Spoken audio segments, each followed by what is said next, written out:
Fala pessoal, sejam todos muito bem-vindos a mais um episódio do Papo Offshore. E hoje é aquele assunto onde a gente vai trazer muito conteúdo para a galera que gosta daquela visão um pouco mais técnica do mercado de asset. O nosso convidado de hoje, Mário Avelar, ele que tem mais de 18 anos, ia falar 8, mais de 18 anos de experiência no mercado financeiro, na parte de gestão de asset e é sócio da Avangard Asset. É isso? Acertei? Acertou. Boa, bem-vindo. Valeu. Mário, se apresenta pra galera que tá te ouvindo, quem que é o Mário? Conta um pouquinho pra galera. Turma, legal demais estar aqui com vocês. Eu estou aqui como convidado do Henricão hoje, mas eu também sou professor. Já ajudei bastante gente, espero ter ajudado, na verdade, eu acho que ajudei, ajudando a turma a prestar as diferentes certificações que tem no mercado aí. CFA, CFP, CEA, etc. Mas enfim, voltando aqui, como o Henricão colocou, eu sou sócio da Avangard, é uma gestora de recursos que faz tanto gestão de fundos quanto de portfólios individuais, isso então carteiras administradas e fundos exclusivos. Eu trabalho no mercado financeiro desde sempre. Meu primeiro estágio foi na Asset do Santander, né, quando a Asset do Santander estava começando. Eu trabalhei lá durante algum tempo. Depois saí de lá, eu fiz minha carreira durante bastante tempo no sell side.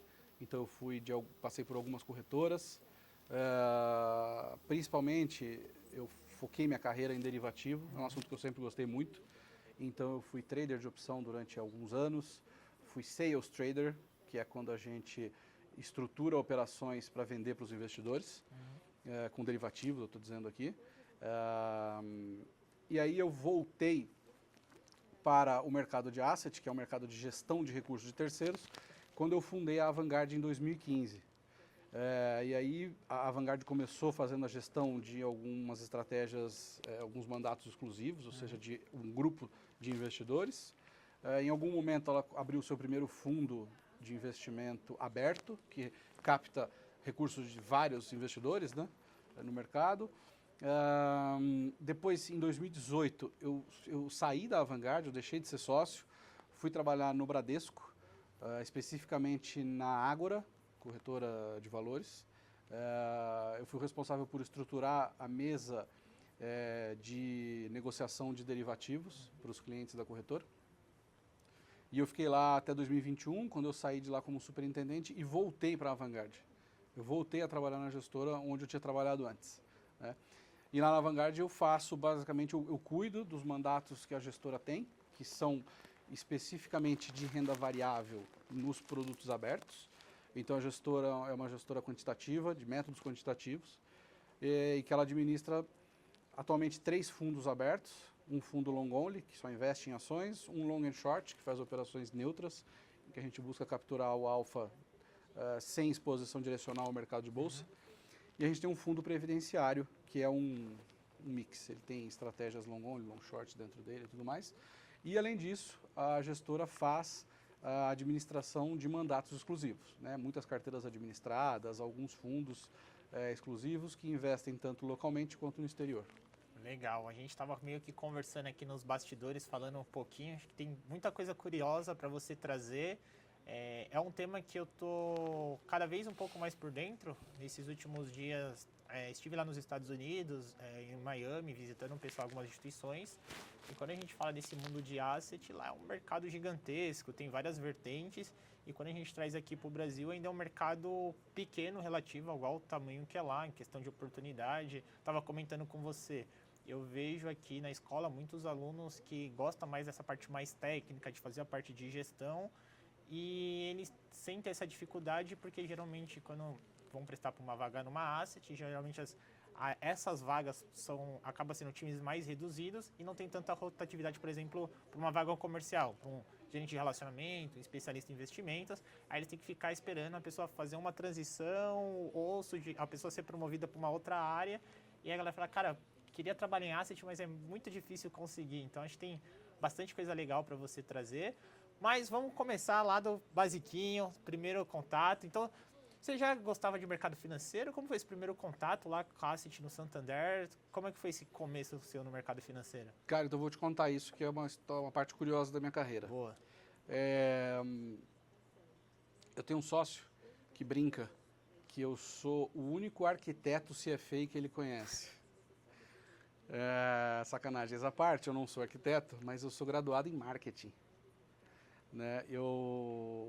Quando eu fui estagiar no Santander, essa história é legal pelo seguinte, isso aqui, se a gente tiver alguém nos ouvindo ou assistindo, que esteja no fim de faculdade ainda e tal, veja que nem tudo está perdido. Se você estiver fora da área e se descobrir em outra, dá tempo de arrumar. Dá tempo de corrigir. Exato. Olha o que aconteceu comigo.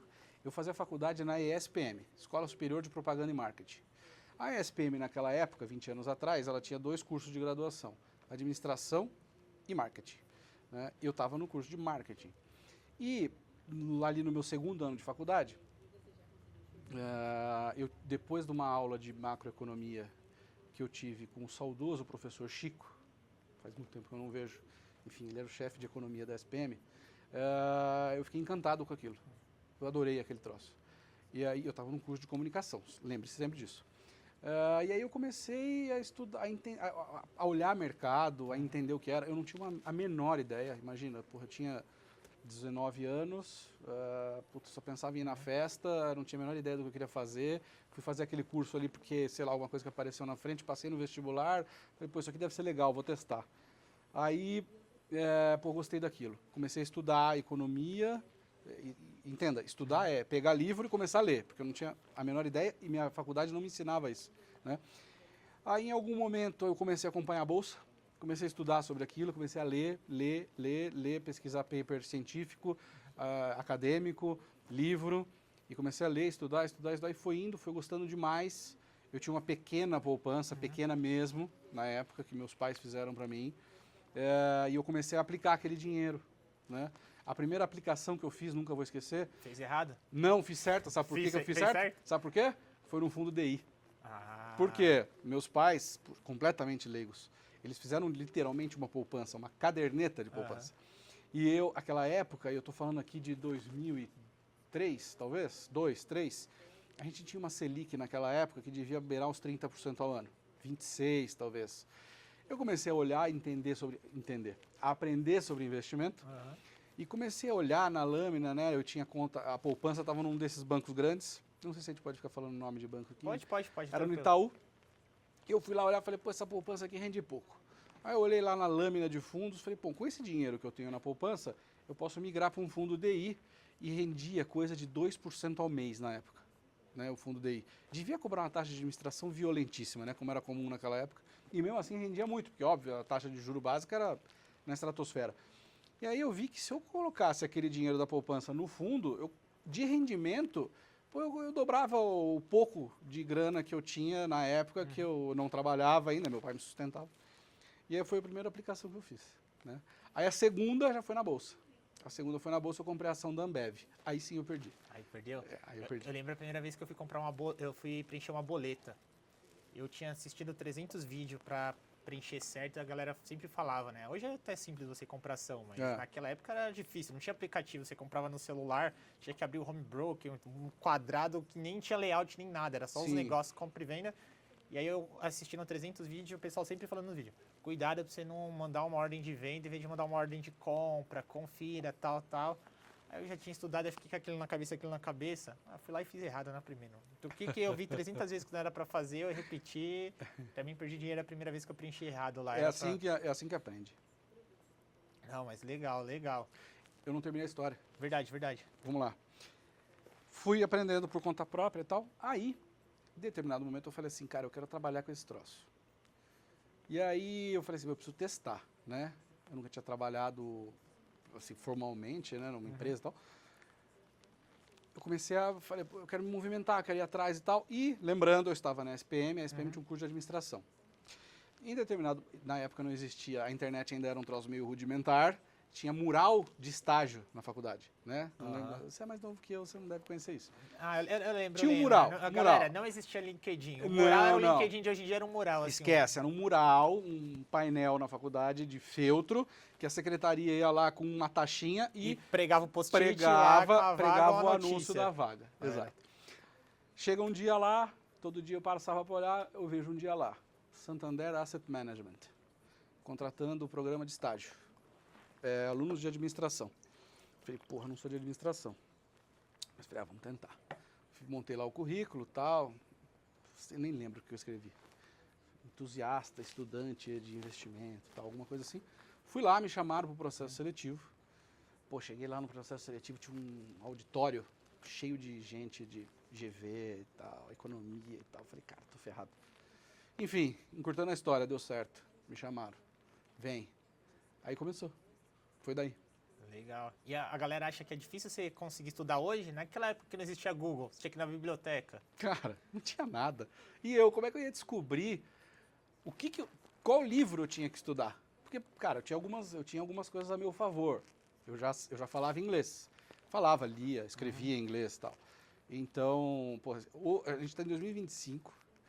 Em 2025, a gente é fraco de literatura financeira em português. Em 2003, era pior, né? Então, saber inglês me ajudou.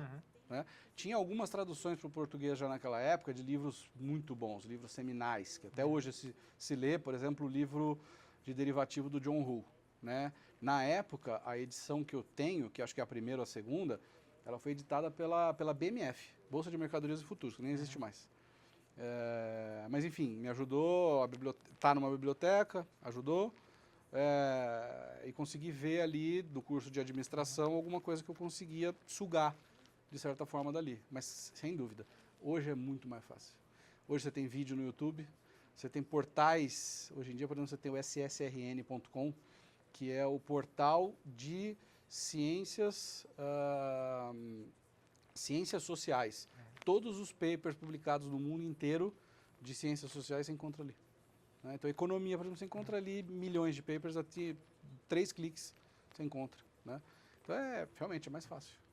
Legal. E aí foi seu primeiro contato ali no Santander, tudo novo, na Asset, como que foi essa experiência, como que foi o desafio, porque pô, você vinha de uma outra área que era marketing, comunicação, mais uma área humanas, assim, aí do nada começa Asset, Santander, tudo novo. Como é que foi essa experiência aí? Pô, foi demais, cara. Foi incrível, assim. Foi muito bom. Uma coisa é você, puta, eu vou pegar um livro aqui para aprender alguma coisa. Aí uma outra é você entrar numa empresa, ganhar para isso, né, que é muito gostoso. E você entrar numa empresa e conversar com pessoas que sabem muito mais que você e que estão ali querendo te ensinar para você ser um bom funcionário, né? Então puta, você ganha de todos os lados. Eu aprendi muito, né? O que eu sabia era extremamente superficial.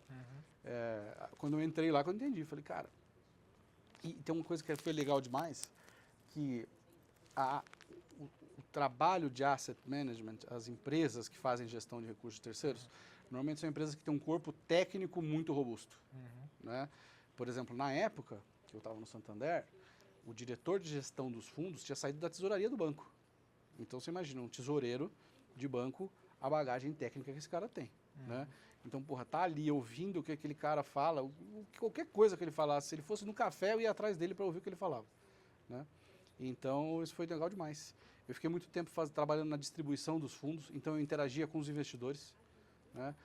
Tanto investidores, imagina uma asset de um banco, ela tem tipicamente 2 clientes. Um é a agência do banco e outros são os clientes do segmento corporativo. Né? Grandes empresas, investidores estrangeiros, etc. Então eu tive contato com tudo isso. Assim. E em determinado momento, eu passei a ser a pessoa responsável pela interlocução das estratégias que a Asset tinha com as agências. Então, por exemplo, a Asset ia lançar um fundo novo. Tinha que traduzir aquela estratégia que ia ser lançada para que os gerentes soubessem comunicar aquilo para o cliente. Né? E eu era a pessoa que fazia esse link. Então, eu fazia, por exemplo, calls semanais, né? Falava de cenário, né? Como é que os fundos estão posicionados. Então, pegava lá todas as posições, ou pelo menos as maiores, que os fundos tinham, abria a carteira, falava com os gestores para poder montar um material e traduzir aquilo para o gerente das agências, né? Ó, o fundo está posicionado assim, assim, assado. Se o dólar cair, o fundo ganha dinheiro. Se a bolsa subir, o fundo perde. O fundo tem uma operação assim, assim, assado na bolsa americana. Fazia muito esse trabalho também. E cara, você pegou umas épocas bem conturbadas assim, de mercado financeiro. Por exemplo, você ingressou ali na Asset, você falou que a taxa de juros estava 30% mais ou menos. Eu peguei uma época que ela caiu ali. Já pegou a época caindo, pegou Começou um pouco depois. a cair. Começou a cair. Pegou mais ou menos quanto ali de... Porque aí entra... Ó, pessoal, porque o desafio, e aí a gente vai entrar nesse assunto. Eu estava dando uma olhadinha na carta de gestores de dezembro, ali do relatório de vocês, e aí lá tem bonitinho a tabelinha ali da performance. E num cenário onde a gente, praticamente todo o mercado caindo, vocês conseguiram ter uma rentabilidade muito boa no ano, não é? E aí eu trazendo isso porque, pô, eu falei, deve ter tido várias bagagens, já deve ter parecido por algo... E é difícil você atuar na parte de gestão num mercado onde a taxa de juros, por exemplo, aqui deve estar 12, naquela época devia estar o quê? Uns 20 ou já estava menos? Estava acima de 20. Acima de 20. Pô, como que você supera a renda fixa 20? Pô, deve ser um baita desafio você ter que fazer a gestão para ter que entregar mais e o fundo captar recurso também, né? Sem dúvida. É um desafio constante, né? Porque o fundo, todo fundo de investimento, basicamente, você pode entendê-lo como uma empresa. Ele tem um ativo e um passivo, né? Então, você precisa controlar essas duas caixinhas. Você tanto precisa ser um bom investidor, para você saber como aplicar o dinheiro e gerar retorno, para agradar o teu investidor, e você precisa tentar, pelo menos, entender ou prever qual vai ser um comportamento do lado do passivo, né? Que é o teu investidor trazer dinheiro, não levar o dinheiro embora. E você não consegue... Eu sempre brinco que, assim, principalmente para quem faz renda variável, isso é muito ingrato. Porque você não consegue controlar nenhum nem outro. O mercado, você está vendido nele, né? O que vai acontecer amanhã com a bolsa? Quando você é um investidor de ações, long only, que quando você está exposto no beta, né, no risco direcional do mercado, cara, você é um passageiro num transatlântico. O nível de controle que você tem ali é muito baixo. E, por outro lado, como você já colocou, você tem que fazer o trabalho de conversar com o teu cotista. Ele tem que estar alinhado com o que você está fazendo, né? Então, eu preciso sentar com você e falar, cara, você está aqui comigo, a estratégia que a gente se propõe a fazer aqui é assim, assim, assim, assim, assim. Pode acontecer isso, tudo no meio do caminho. Né? O que acontece? Que é muito comum, eu tenho certeza que você sabe, você que está assistindo também. Euforia. 2020 e 2021 a gente viu muito isso. Né? A taxa de juros foi para 2%. Quem tinha fundo DI falou, meu Deus do céu, só rende 0,20 ao mês agora, 0,18, acho que chegou a bater, não lembro. Tenho que ir para a bolsa. Puta, aí dinheiro. Entra dinheiro. Metade desse dinheiro que entra é de público que está desalinhado com a gestão. O cara, ele foi empurrado para aquilo porque ele falou, porra, agora é aqui que eu vou ganhar dinheiro, sem ter muita noção do jeito que essa banda toca, né? Então, o que acontece? Tem um momento, e o mercado, principalmente no Brasil, né, o mercado brasileiro de ações, ele é muito cíclico. Todo o mercado de ações é cíclico. O nosso, essa ciclicalidade é dilatada, ela é mais relevante, né? Então, na ressaca do mercado, grande parte desse dinheiro vai embora. Porque simplesmente entrou sem saber, entrou sem ter certeza se aguentaria a hora que viesse a ressaca do mercado, porque vem, né? Então, esse é um desafio diário. É conversar com o investidor.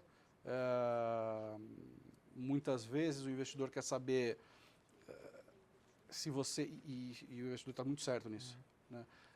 É saber se você, como gestor do recurso dele, você está se atendo ao mandato que ele te deu.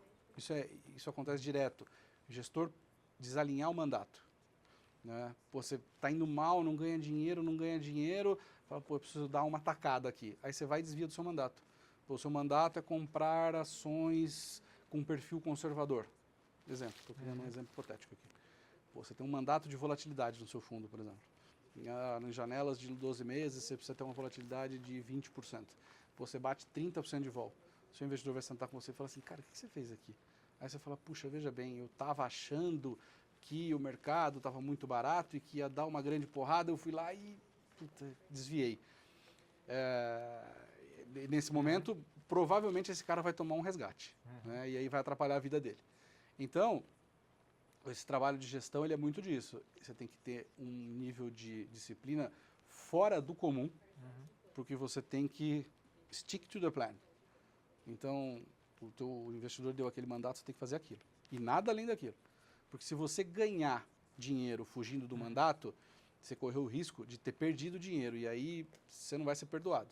Fora a parte de regulamentação depois, que Sem cai dúvida. também ali em cima do gestor. Também. E você entrou num tema legal, porque aqui a gente atende bastante aluno que tem esse sonho de trabalhar na parte de gestão, trabalhar numa asset. Como que é essa rotina de vocês, por exemplo, da escolha de fundos, separação dos ativos? Hoje, por exemplo, você como gestor, você tem total autonomia para você escolher, você que faz as análises, tem uma área de research que separa e te faz as recomendações e você monta. Como que é essa dinâmica trazendo para mostrar para quem está ouvindo qual que é o dia a dia de um gestor que está numa asset ali? Então, eu vou dar duas respostas. Eu vou contar como a minha empresa faz e eu vou falar da outra forma mais tradicional, pelo menos para a gente aqui no Brasil que existe de gestão, que é um jeito um pouco diferente de trabalhar. Então faz o seguinte, conta tradicional, Tá aí bom. a gente vai para sua empresa, porque Beleza. tem uns Então, pontos legais que eu quero que você traga, que é tá curioso que a joia. gente estava Então, conversando. eu vou contar a minha experiência do Santander, Pode ser. que era uma empresa de gestão, uma asset de modelo tradicional, fundamentalista, né? Perfeito. Como é que funciona uma equipe de gestão? Você tem lá, primeiro, uma asset grande, ela tem vários mandatos. Você tem uma equipe de gestores tomando decisão, cuidando daquelas carteiras. Normalmente, o Santander, na época, ele tinha a figura do CIO, que era o chefe dos gestores, né? Que é o cara que, no fim do dia, ele aprova ou desaprova a tese que você, por exemplo, se você for um gestor, você vai discutir comigo o que você está pensando em fazer. Antes de publicar, antes de colocar ali no fundo. Antes de alocar no fundo, exato. Você até tem um mandato, você até tem um pedaço de dinheiro que você pode fazer trade, você pode implementar uma estratégia que você quer, mas, digamos assim, o core, né, o centro do portfólio, o que é o grosso do risco que aquela carteira vai correr, você tem que discutir comigo, se eu for o CIO, né? O Santander na época tinha um CIO. Tem muita gestora que não tem, tá? Hoje em dia já existe isso. Tem células de gestão, cada um tem lá 10% do dinheiro e tomam decisões individuais. Você pode estar comprado na Petrobras e eu vendido. Pode acontecer. E aí, como é que funciona? Você tem analistas, por exemplo, vou falar especificamente de ações, tá? Você tem lá analistas de ações. Então, você tem uma equipe de 6 analistas, cada um cuida de 3 setores. Esse cara vai lá, escolher as empresas que ele acha que são, são potenciais investidas, né? São bons investimentos, e vai começar a analisar essa empresa, montar um case em cima dela. O analista acompanha 8 empresas, por exemplo. Ele tem lá, dessas 8, eu acho que tem 2 aqui que estão muito baratas, né? Ele vai num comitê de investimento, sentar com os gestores e apresentar o caso dele. Falar, eu acho que a Ambev, ela é uma ação que faz sentido a gente ter na carteira por conta disso. Aí o caso dele muito provavelmente vai ser questionado pelos gestores. E o ponto tal, você viu isso, você viu aquilo, mas e se der errado aqui, o que acontece tal? O caso vai ser estressado até o limite de, se os gestores acharem que faz sentido, tá certo. Eu acho que essa é uma posição que faz sentido a gente ter. Muito provavelmente no dia seguinte ali ele vai começar a fazer aí depende muito de cada um, mas eventualmente o cara acredita em análise técnica. Vou ver se o momento agora é bom de comprar ou não, ou se eu vou deixar isso aqui no meu radar para comprar mais para frente. Tá? Isso é típico.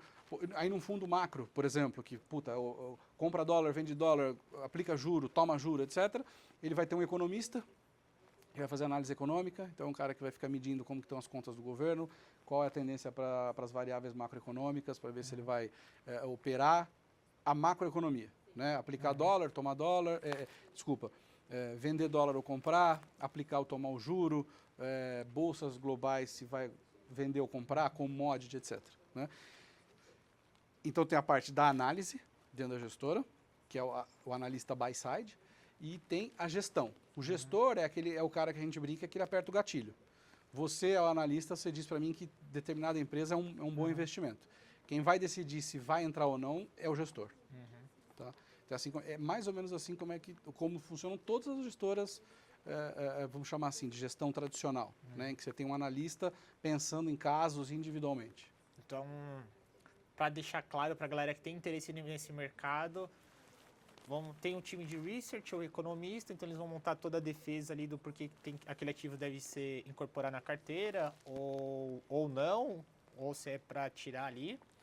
E aí o gestor ele sempre vai dar o aval ali se, cara, vamos comprar mesmo, ou se a research falar, pô, tem que vender, ele vai ser o decisor de tirar da carteira ali. Então ele é o maestro. Ele orquestra ali a... Exato. Legal, isso. legal. É isso. Bacana. Ele recebe insumos para tomar as decisões. É isso. Legal, bacana. Então, para você que quer trabalhar nessa parte de gestão de fundos, a gente deu uma clareada e uma boa visão de como que é essa rotina. Agora, trazendo para o dia a dia a realidade de vocês lá. A nossa é um pouco diferente. Tem bastante curiosidades que eu estava vendo ali da asset de vocês.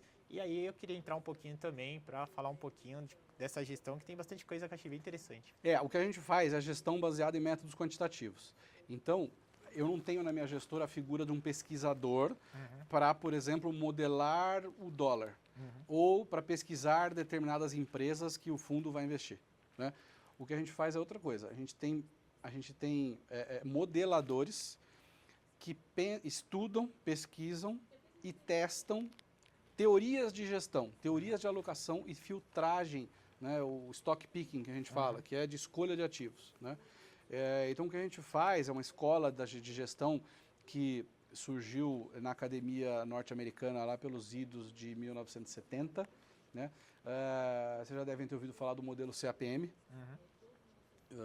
que é ali do final dos anos 60. O CAPM foi um modelo de precificação de ativos baseado num fator de risco, né? Ele tem o beta, né? O que é o beta? Ele é a sensibilidade que uma ação tem à própria variação do mercado agregado. Então, se o beta é maior, você tem uma ideia de que aquele ativo responde mais às oscilações de mercado, logo você espera que ele tenha um retorno maior também para compensar esse risco, né? E aí, depois daquilo, essa como é que eu posso dizer? Essa escola de criar fatores de risco começou a se desenvolver muito rapidamente. E aí começaram a surgir modelos alternativos, que é basicamente o seguinte: é você pegar, desde que a Bolsa existe, eu vou sempre usar a americana aqui, porque é mais fácil a gente entender, porque a Bolsa americana você tem dados disponíveis desde o começo dos anos 20. Né? Você tem um século de dados.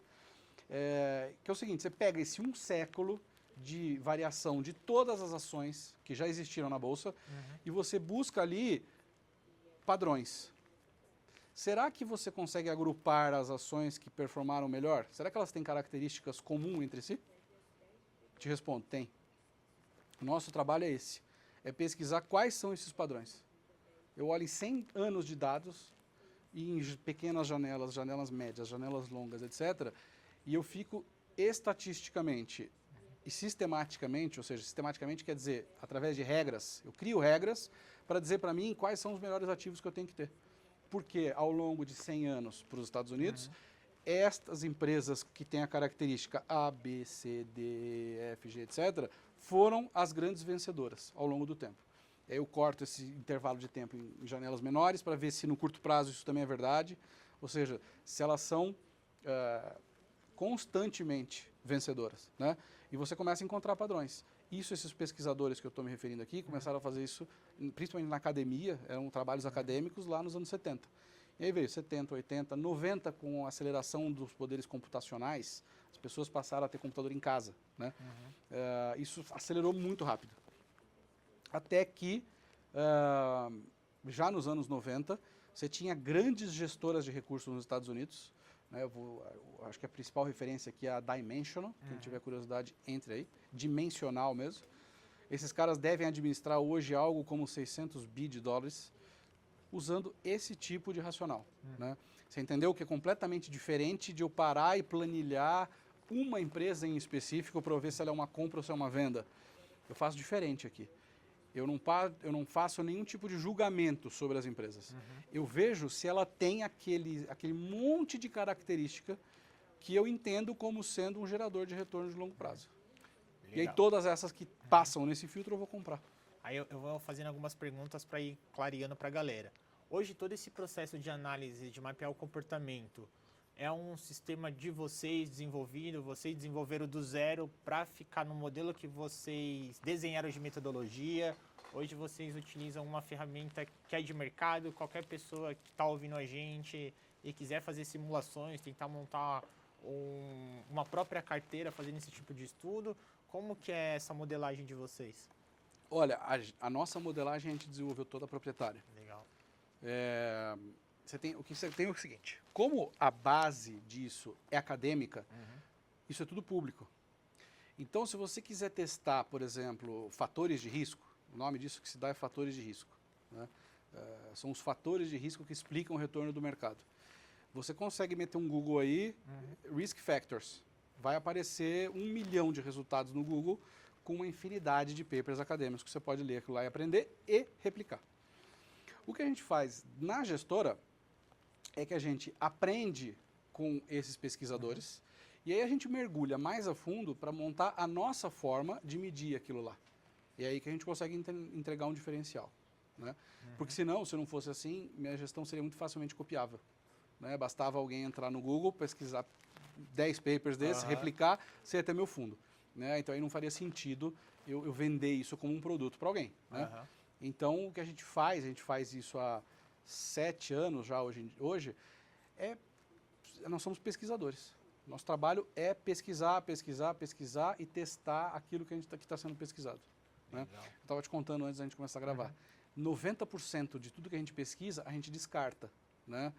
E isso vira material. Se você entrar no nosso site, por exemplo, lá tem lá white papers, artigos, etc. Aquilo lá é tudo insumo, coisas que nós pesquisamos, não implementamos no fundo, a gente torna público. A gente coloca aquilo lá como curiosidade para as pessoas que têm curiosidade sobre o assunto. Deixa o site para a galera também, como que eles localizam aí para... Avantgarde, AM, de assetmanagement.com.br. Legal. Avantgarde. Bom, então, pessoal, depois... E até a título para a galera se aprofundar mais em assuntos, porque essas pesquisas que ele falou que são descartadas, são teorias que eles testaram e tem a percepção deles ali do que deu certo, o que deu errado, por que eles chegaram naquela conclusão. E até para vocês ir desenvolvendo o lado mais técnico e pegando essa parte, é legal também academicamente para a galera estudar e entender mais essa dinâmica de mercado. Eu acredito que deve ter várias teorias que vocês testaram, aprovaram, pô, essa teoria aqui que criaram deu certo. Pô, essa aqui não bateu muito, então acho que é interessante até para fins acadêmicos, quem tem interesse nessa parte de asset, gestão de ativos, dá uma olhada ali, porque tem muito material muito rico para a galera também. Né? Tem, é verdade, e você falar isso me chamou aqui a atenção para um outro ponto. Eu tenho percebido, eu sou um pouco suspeito, né? Eu estou no meio de gestão de recursos quantitativa. Eu sou um pouquinho suspeito, mas vou tentar ser o mais isento possível. Eu tenho visto um movimento recente no mercado de valorização de profissionais que entendem de modelo sistemático quantitativo de gestão. Sim. Era um mundo que era muito comum para o estrangeiro. Cara, eu sou péssimo com número, minha memória é horrorosa, mas eu vou tentar dar por ordens de grandeza, tá? Eu li um estudo, alguns meses atrás, nos Estados Unidos, se eu não me engano, ordem de grandeza, 40% do total de ações listadas no mercado americano são detidas por fundos de investimento sistemáticos ou quantitativos, né? Então, assim, o que aqui no mercado brasileiro ainda é uma novidade, a gente ainda está meio engatinhando, né? São pouquíssimas gestoras que fazem isso. No mercado americano, já é maioria. Né? Lá esse é o padrão. O que a gente faz aqui no Brasil, que a gente chama de padrão, lá é meio que o artesão. Né? Ele é o cara específico, situações especiais, é o que a gente chama de padrão aqui no Brasil. Né? Então, eu não vou dizer que essa tendência está mudando aqui. Não dá para chamar desse jeito. Mas eu tenho visto gestoras grandes, que atuam de uma forma mais tradicional, montando células de pesquisa quantitativas. Né? Então tem muito hedge fund aqui no Brasil que você não vai conseguir ver isso se o cara não te falar e não te abrir, mas lá dentro um pedacinho do risco daquele fundo já é gerido por robôs, por uma equipe quantitativa, por uma equipe que faz regra sistemática, ou fatores de risco, que é isso que a gente faz na Vanguard e tal. Então, assim, do ponto de vista profissional, essa é uma área que eu acho que é promissora.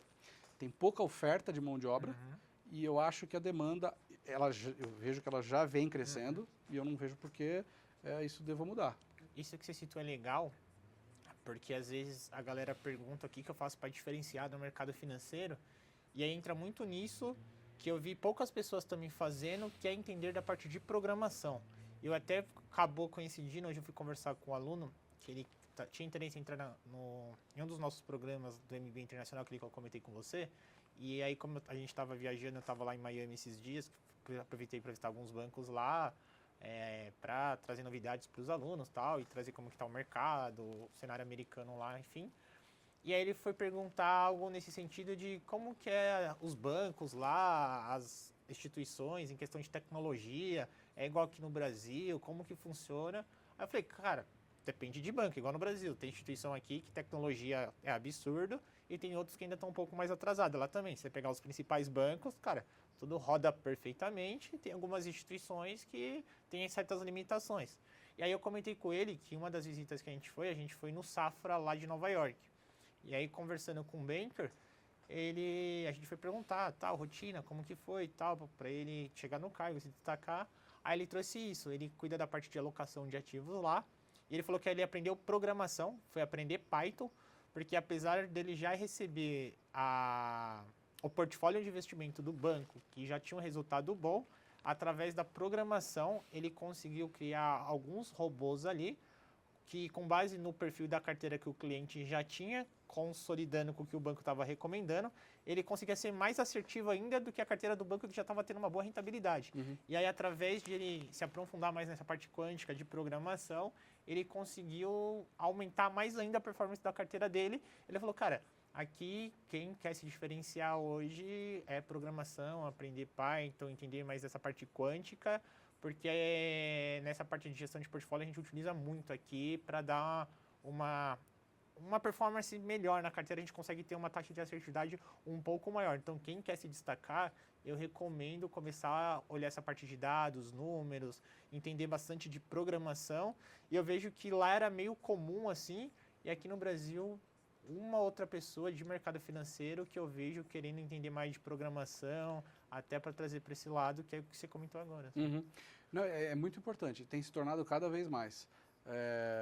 Poxa, faz um ano que a gente só ouve falar nas palavras inteligência artificial, né? Todos os dias você deve ler isso. Cara, quem sabe programar a inteligência artificial, para você saber isso, tem que fazer programação, não tem jeito, né? E a programação, ela ajuda não só na parte da implementação da estratégia. Poxa, o que a gente faz lá na gestora é 100% baseado em programação, né? Todo mundo que trabalha na gestora, todos nós lá programamos, né? Alguns mais, outros menos. Alguns fazem tarefas mais elementares, vamos chamar assim. Outros fazem a programação mais pesada do negócio mesmo. Então, os modelos, por exemplo, quando a gente vai... a modelagem, né, para fazer a aplicação de recursos, isso é mais parruda. Então, a gente tem 2 analistas que são exímios programadores para fazer isso. E aí eu digo o seguinte,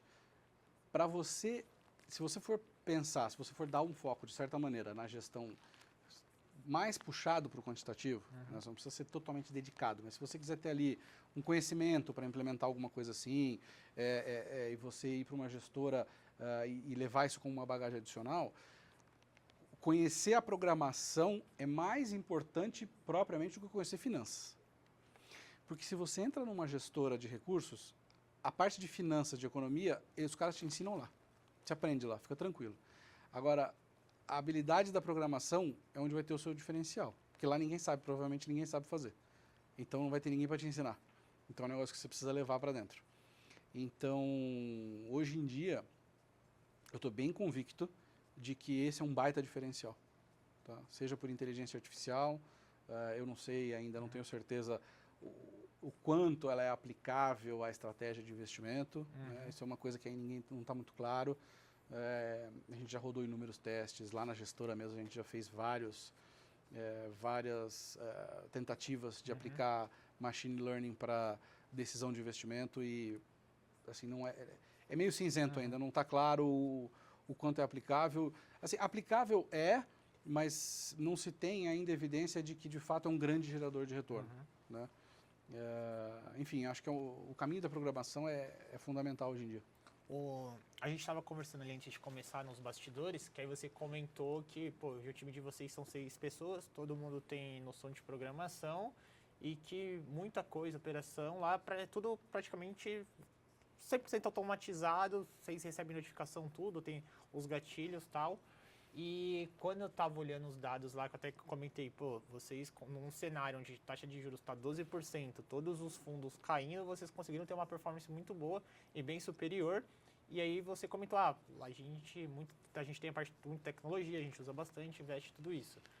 E aí a pergunta que eu quero trazer é na sua percepção, quando a gente conversa com profissionais do mercado, aí sobe aquela bola de, nossa, o que será que vai acabar de área? O que será que vai ser substituído? Você que já tem essa expertise lá, muita coisa de vocês é automatizada, só que também tem a parte humana por trás. Na sua visão, quando a gente olha para o mercado financeiro como um todo, o que você vê que você acredita que no futuro talvez um sistema, um robô, uma máquina realmente, provavelmente vai substituir? E o que você vê do lado que essas funções ou essas atividades sempre vai precisar ter uma pessoa por trás, porque é importante, questão, sei lá, de relacionamento, isso aqui dificilmente uma máquina vai conseguir substituir, porque são especulações que eu vejo que muita gente de mercado financeiro tem. Será que essa área vai morrer? O que talvez você vê que pode vir surgir, que hoje a gente nem imagina, mas por você estar mais dentro dessa parte de tecnologia, você já começa a ver esse movimento, olha, essas áreas aqui eu vejo que talvez pode ter uma demanda boa e ainda não tem nada. Eu acho que é o seguinte, a tecnologia, de forma geral, ela sempre vem para somar alguma coisa, mas ela não nasce pronta. Né? Ela precisa um modelo de gestão, um modelo como o nosso, na Vanguard, que a gente tem lá que seleciona empresas para o fundo comprar ou para o fundo vender descoberto e tal. Esse modelo não nasceu daquele jeito, ele foi criado por nós. Então, essa importância da decisão humana nunca vai deixar de existir. Né? Porque para que exista o robô, para que exista a inteligência artificial, teve um humano ali dando a inteligência dele para criar, se é um modelo de gestão de fatores, para dizer para o modelo o que ele deve buscar nas ações. Se é inteligência artificial, o jeito que o jeito que ela raciocina, entre aspas aqui, foi dado por um humano, né, por interações humanas. Então, como é que uma LLM é treinada? Ela lê lá bilhões e bilhões e bilhões de caracteres, que são nada mais, nada menos do que formas que textos foram escritos por nós, pelos humanos, e a forma o feedback dela também é dado por humanos. Então, assim, eu acho que isso a gente não precisa ter medo que não vai ser substituído. O que é importante é a gente saber lidar com essa ferramenta. Tanto como usuário, para quem trabalha, vou chamar assim, normalmente, e para quem é mais técnico, para saber fazer isso. Né? Ou seja, a programação, por exemplo, é fundamental.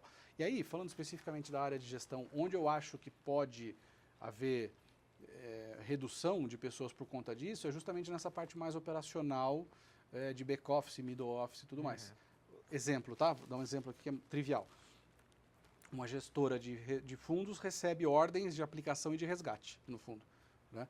Investidores, normalmente investidores que não são de varejo, que vão na plataforma e compram a cota, normalmente os alocadores, fundos de fundos, etc., eles falam direto com a gestora e fazem a aplicação, a movimentação pela gestora. Isso consiste em você entrar num sistema e digitar lá um valor, né? Escolher o fundo. O Henrique está fazendo uma aplicação no fundo Vanguard Multifatores. Eu tenho que abrir um menu, selecionar a tua conta, selecionar o fundo que você está investindo, o valor, ok. Precisa de julgamento humano para fazer isso? Eu preciso raciocinar como é que faz? É uma mecânica. Clicar aqui, selecionar a conta, ler no e-mail ou onde quer que na mensageria quem é o cliente, qual é o valor, ok. Isso não precisa de julgamento aqui. Então, esse tipo de tarefa é facilmente substituível por algo programado, né, por algo sistematizado. Seja um robô, não sei como é que vai ser daqui a 20 anos, se a gente já vai ter inteligência artificial que consegue ler esse tipo de coisa e fazer fluxos completos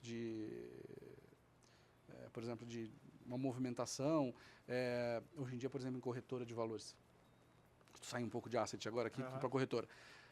A corretora tem robôs, por exemplo, que alocam e desalocam garantias dos investidores na bolsa. Você tem lá a corretora que tem 5 milhões de clientes operando, não fica lá um analista um por um vendo se precisa alocar ou desalocar garantia na câmara de risco da bolsa. Tem um robô que vai lá, lê tudo, transfere para a bolsa, puxa de volta para a bolsa e tal. Então, assim, aí a gente pode ter um problema. Né? Essas são as tarefas onde eu acho que a gente é mais ameaçado por tecnologia. Mas na parte de gestão, que é onde você precisa usar a tua inteligência e o teu julgamento, eu acho que aí não tem risco. Já teve algum caso de vocês puxarem lá no sistema e seguindo análise lá quantitativa, sei lá, falar, compra ação X e na sua intuição, pela intuição de bagagem de conhecer a empresa, fundamento, ou tá vendo alguma coisa de cenário que não conseguiu puxar, você fala, não vou seguir minha intuição que eu falo de sua bagagem, já conhecia a empresa, fundamento, ou conhecia o CEO, sabia, viu alguma coisa já de mercado e você falou, não vou seguir não, vou seguir o que minha percepção tá vendo, já aconteceu essas coisas assim? Acontece. O que acontece? Vamos lá. Então eu vou dizer para você o que acontece e como a gente trata isso, que acho que é o mais importante. Acontece sim, né, quando a gente tem alguns fundos, que eu já te falei, tem fundos que são mais de longo prazo, que são de baixa frequência, ou seja, eles operam um pouco, as posições mudam um pouco, e a gente tem fundo que opera todos os dias. Né? A gente tem um fundo especificamente, nosso fundo multimercado, ele é um fundo que tem lá um dos books dele, ele faz operações que podem ser de curto prazo. Então ele entra e sai do mercado muito rapidamente, corrigindo distorções de preço de curto prazo. Né? Nesse fundo que compra ações e carrega, ele é mais fácil de eu ver o que está sendo feito. Como as operações são de baixa frequência, eu consigo parar para ver o que o fundo está comprando ou vendendo. Muitas vezes acontece de entrar uma ação ali que eu falo, caraca, como é que foi parar isso aqui, né?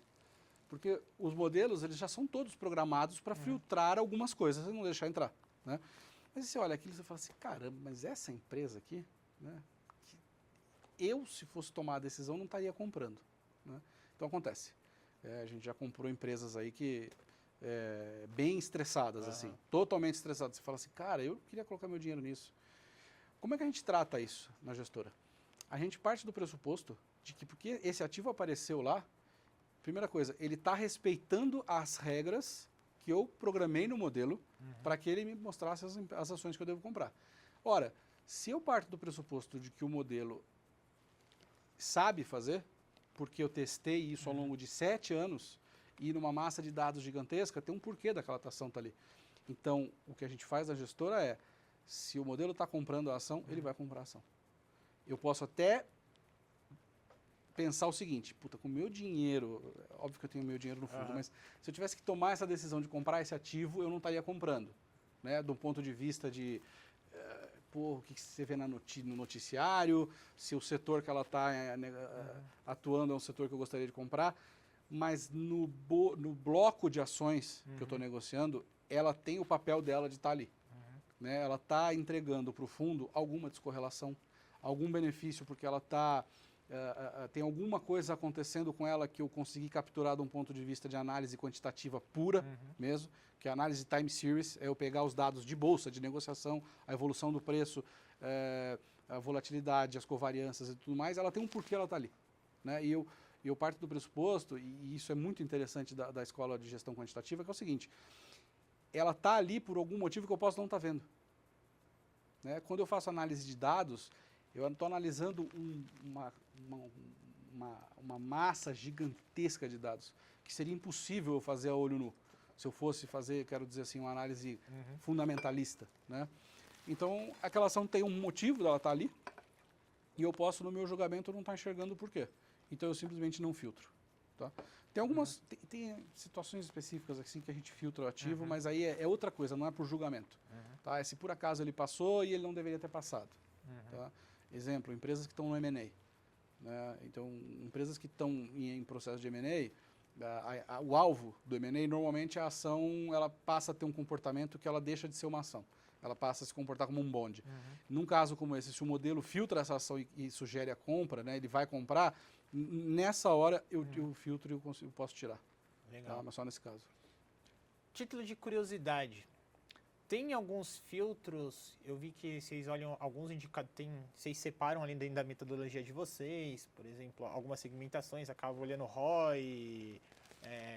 Quais são os principais gatilhos? Eu não sei se tem, eu vou jogar aqui e aí você vai conduzir melhor da metodologia de vocês. Tem alguns gatilhos específicos, alguns indicadores que você pode trazer, que você utiliza como base dentro dessa trajetória? Por exemplo, sei lá, só empresas que nos últimos 10 anos tiveram um desempenho X ou desempenho Y. Quais tem esses indicadores específicos? Como funciona essa dinâmica para, dentro dessa metodologia do sistema de vocês, eles irem apontando essas empresas que vão selecionar para vocês? Então, é justamente isso, né? O nosso modelo de gestão, ele justamente faz filtro de dados. E esses dados podem ser do balanço da empresa, né, que ele fica parecido com uma análise fundamentalista, e ele pode ser puramente estatístico, baseado em dados de negociação em bolsa. E ele pode ser, obviamente, um blend disso tudo. Né? Então, quando você vai falar, por exemplo, da parte que a gente faz a análise fundamentalista, eu estou buscando inúmeras métricas dentro de um balanço e de um income statement de uma empresa. E aí, você citou um nome aí que é muito comum. Você vai medir o return on equity da empresa. Esse é um dos indicativos que existem para medir se uma empresa é de boa qualidade. Né? E aí, como é que funciona o nosso método? Do mesmo jeito que existe o ROI, existem outras 30 métricas de balanço, a gente olha todas, absolutamente todas. Então, você vai medir o retorno sobre equity, mas você vai medir o retorno sobre ativo, você vai medir o retorno sobre o capital investido, você vai medir métricas de accrual de balanço, para ver se a empresa é mais conservadora ou mais agressiva na forma que ela reporta o lucro, a atividade. Você vai medir qual é a necessidade de capital de giro, qual é... Enfim, vou falar aqui tudo que existe de métrica de balanço, mas o nosso modelo, ele consiste exatamente nisso. Então quer dizer que existe uma evidência de que empresas de alta qualidade, como se chama, empresas que têm um balanço bonito, né, altas métricas de retorno, baixa alavancagem e tudo mais, existe evidência de que se você comprar uma cesta formada por essas empresas, sem você fazer julgamento, se ela está barata ou se ela está cara, ou se você acha que ela vai subir ou não, você vai lá e compra o bloco inteiro, todas que atendem essa regra, no longo prazo você vai ganhar mais dinheiro com o mercado. Né? Existe evidência empírica disso. Então, o meu trabalho consiste em quê? Em abrir um balanço de uma empresa e tentar extrair dali, esgotar aquele troço, secar aquilo ali, consumir tudo, absolutamente tudo que tem de informação lá dentro. Então, o nosso modelo faz exatamente isso. Ele lê o ROI, ele lê o ROIC, o ROA, todas as métricas de alavancagem, métricas da forma como a empresa se manipula ou não, se é agressiva ou não na contabilidade, etc. Agrupa tudo isso e cria uma nota. Então, do ponto de vista de qualidade de balanço, as 300 empresas listadas na Bolsa hoje têm essa nota aqui. O modelo cospe isso. Aí eu faço isso para diversas outras classes de indicadores. E no fim do dia, o que o fundo vai comprar é, de uma certa forma, as empresas que têm as melhores notas em todas essas métricas. Legal. Eu não sei se pode citar por ser nome de ativo, essas coisas, por questão de compliance, essas coisas e conflito. Mas, geralmente, quando a gente olha fundos de investimento, até essas carteiras recomendadas de ações ou fundos de ações em geral, quando a gente puxa a lâmina ali do fundo, geralmente estão as principais, mais conhecidas aqui no Brasil. Ou tá Vale, ou é algum banco, tá Petrobras. Geralmente vão revezando entre as principais empresas que a gente tem listada na bolsa, dependendo do momento muda. Tem muito caso de vocês pegarem empresas que não são as mais conhecidas ali e dá muito certo. Você vê muita oportunidade fora das... Eu vi que vocês utilizam como indicador, se eu não me engano, acho que as 100 principais ali, né? Quando vocês vão montar o benchmark de vocês de comparação. É comum ter empresas que não estão nesse radar e se destacar, ter uma rentabilidade legal. Como que você vê essas 300 empresas que tem na Bolsa? Porque a gente vê muito as mais comuns, né? Ou pega os principais bancos, ou vai para Vale, ou vai para Petro, uma VEG, dependendo uma Gerdau. Então, geralmente, sempre fica naquele bolinho das mais populares. Como que você vê a bolsa como um todo, né? São um pouco mais de 300 ali.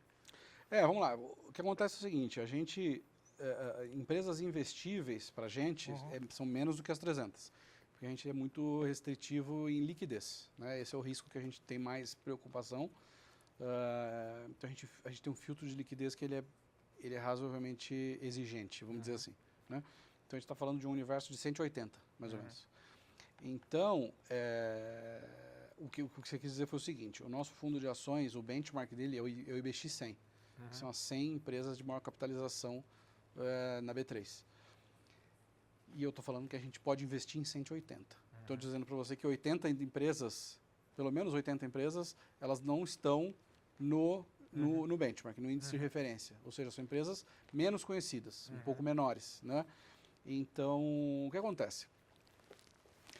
Quanto maior, regra de bolso, tá? Pode não ser exatamente isso na vírgula, mas é regra de bolso. Quanto maior a capitalização de mercado de uma empresa, mais atenção ela chama dos analistas, maior cobertura de analista ela tem. Conforme a empresa ganha mais cobertura de analista, ela se torna mais, a negociação dela se torna mais, ela se torna um ativo mais líquido e com isso ela passa a ser mais eficiente. Ou seja, as imperfeições de precificação desse ativo tendem a diminuir.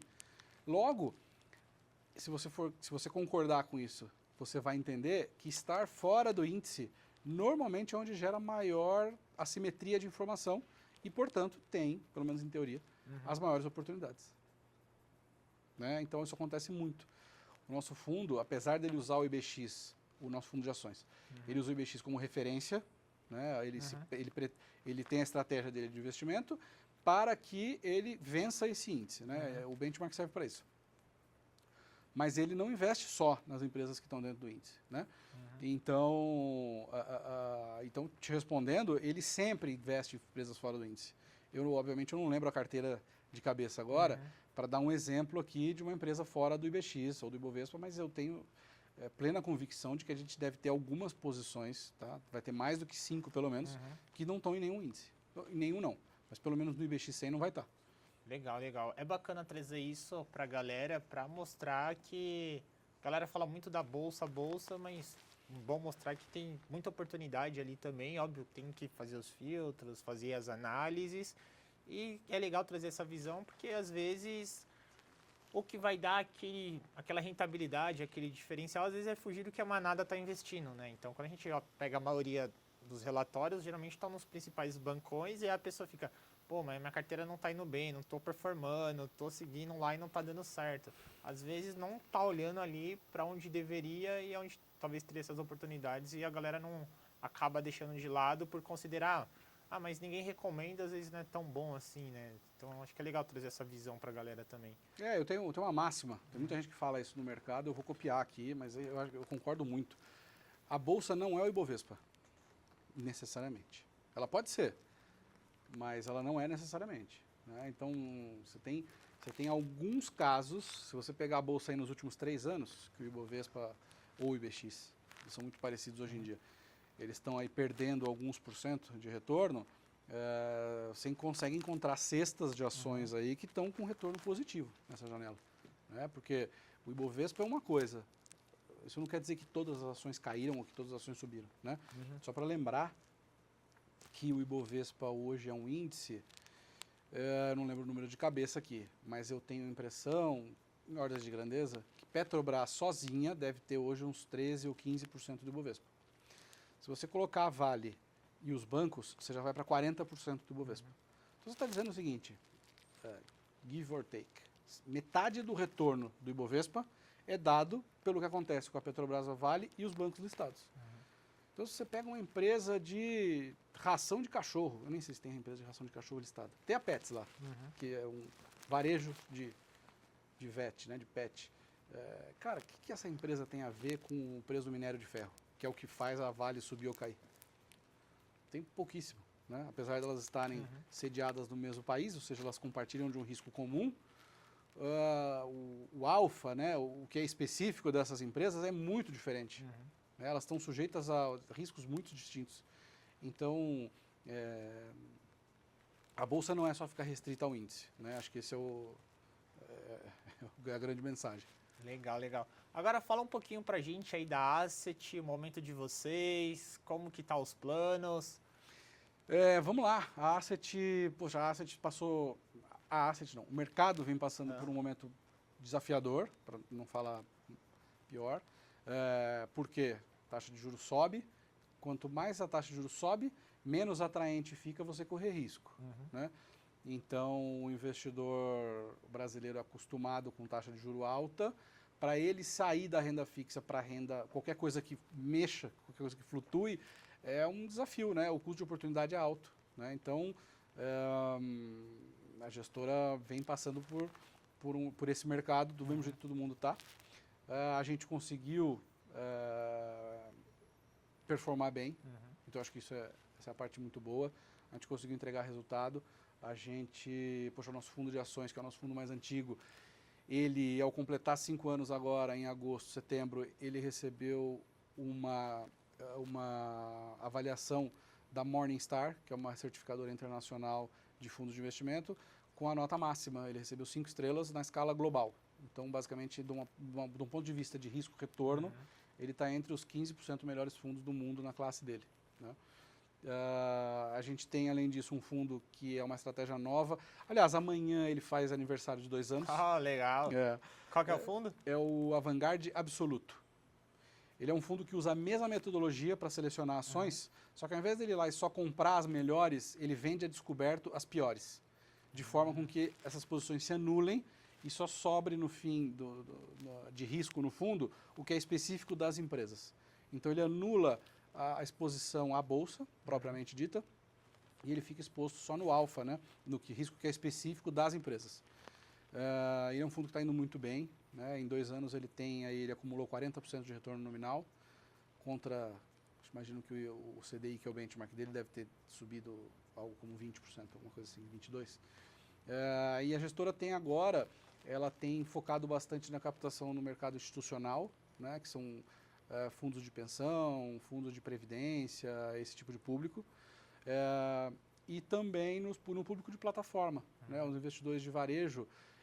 O investidor de varejo normalmente ele faz o seguinte caminho. Ele está na renda fixa. Quando ele percebe que ele pode ganhar, ele começa a se encorajar para ir para alguma coisa de risco, normalmente ele não pula direto para um fundo puro de ações. Ele prefere ir para um multimercado. Alguma coisa que tem um pouco de risco, mas que não vá acompanhar a volatilidade da bolsa.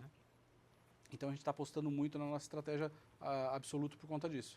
Ele é um fundo que consegue capturar retorno de renda variável sem ter a volatilidade da bolsa, né? Então, em teoria, ele pode ganhar dinheiro se a bolsa subir, mas ele também pode ganhar se a bolsa cair, né?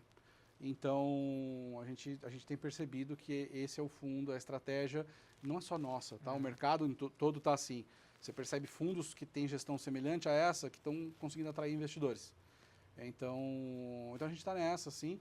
O nosso fundo de ações, que é o mais antigo, ele depende de um humor de mercado que a gente não consegue controlar. Então a gente só espera continuar conseguindo entregar os resultados para que quando vier a demanda do mercado por renda variável, a gente esteja bem posicionado para que esse fundo cresça. Mário, estamos chegando aqui já no final, quase 1 hora de bate-papo. Para finalizar, eu queria que você deixasse um recado, uma mensagem para a galera que está ouvindo, um aconselhamento, algum direcionamento aí para o pessoal. Cara, acho que é o seguinte, eu vou falar algo que eu faço. A melhor coisa que a gente pode fazer é ter a pele em risco, né? Não para de estudar. Não sei, para alguns isso não vai ser muito legal, né? Puta, eu não vou conseguir parar de estudar. Não, você consegue, mas eu sugiro que você não pare. Eu tenho 41, 2, tenho quase 20 anos aí de janela de mercado. Não sei muita coisa, aprendo demais. A gente vive numa era hoje em dia que a gente é bombardeado por informação o tempo todo. Isso está ficando... Isso em qualquer área das relações sociais que você pensar, na nossa inclusive. Se você entra lá num portal, acho que eu citei aqui o SSRN, é um portal internacional de pesquisa de pesquisa científica, né? De economia, investimento, finanças e mercado, você tem um paper, pelo menos, por dia sendo publicado ali. E fora o material que a gestora publica e tudo mais. Então, assim, eu te garanto, você sempre vai ter alguma coisa para aprender, se você quiser. E no fim do dia, esse nosso mercado, e eu estou falando especificamente de asset agora, é um mercado em que você tem muito cérebro bom disputando pouco espaço. Então, a corrida é feroz. Então, por isso fica a sugestão. Não deixar de estudar para você sempre ter um diferencial competitivo. Boa. E aí você vai longe. Pessoal, esse foi mais um episódio do Papo Offshore, onde a gente traz profissionais do mercado financeiro para fazer aquele bate-papo e trazer muito conteúdo e muito insight. Não esqueçam, se você estiver assistindo via YouTube, de compartilhar esse link com todo mundo do mercado financeiro, curtir o vídeo também, é muito importante para a gente. Para a galera que for ouvir ali via Spotify, deixa aquela estrelinha, aquela avaliação 5 estrelas também e comentem aqui mais temas ou profissionais que vocês querem que a gente traga aqui. Esse foi mais um episódio, a gente se vê aí no próximo capítulo. Tchau, tchau!